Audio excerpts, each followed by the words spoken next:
میں بعض لوگ کہتے ہیں کہ ایک دن میں ایک منزل پڑھنی چاہیے، قرآن میں 7 منازل ہے تو 7 دن میں ختم ہو جائے.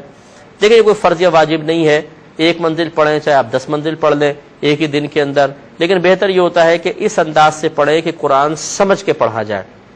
یہ جو ہم نے مسلمانوں نے روش اختیار کی ہوئی ہے کہ اللہ تعالیٰ کیا ہمیں فرما رہا ہے، اس کا پیغام کیا ہے، اس کو جاننے کی طرف کوئی دلچسپی نہیں ہے، بس سپارے پہ سپارے ختم کر رہے ہیں. جی کتنے قرآن ختم کیے اس رمضان میں؟ جی میں نے 10 قرآن ختم کیے، میں نے 20 قرآن ختم کیے، ہم نے 6 قرآن ختم کیے. دادی جان بھی جھوم جھوم کے پڑھ رہی ہیں، دادا جان بھی پڑھ رہے ہیں، امی جان بھی لگی ہوئی ہیں. اب ان سے پوچھ لیجئے کہ اچھا آپ نے 10 قرآن ختم کر لیے، بتائیے اللہ تعالیٰ قرآن میں کیا بیان فرما رہا ہے؟ جی یہ تو پتہ نہیں ہے.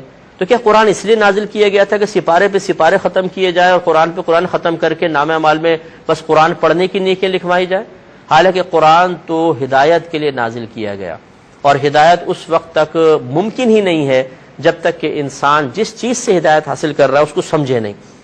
تو یہ ہماری بہت بڑی غلطی ہے. میں بلا مبالغہ عرض کر رہا ہوں کہ آپ صرف 2 آیات پڑھیں لیکن ترجمہ اور تفسیر کے ساتھ، اور ایک شخص ایک پورا قرآن ختم کر لے، آپ کا یہ 2 آیات پڑھنا اس کے پورا قرآن ختم کرنے سے افضل ہوگا، اس لیے کہ آپ مقصود الہی کو پورا کر رہے ہیں، اور یہ قرآن پورا ختم کرنا یہ مقصود الہی نہیں تھا.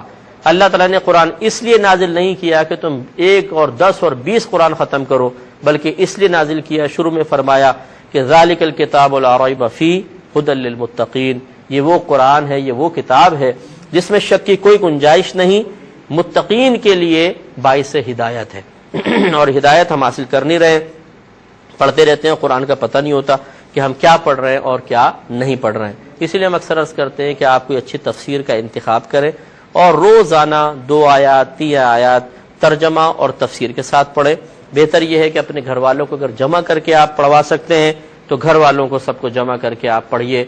مطلب جیسے قرآن پاک پڑھا، پھر ترجمہ کیا، پھر آیات تفسیر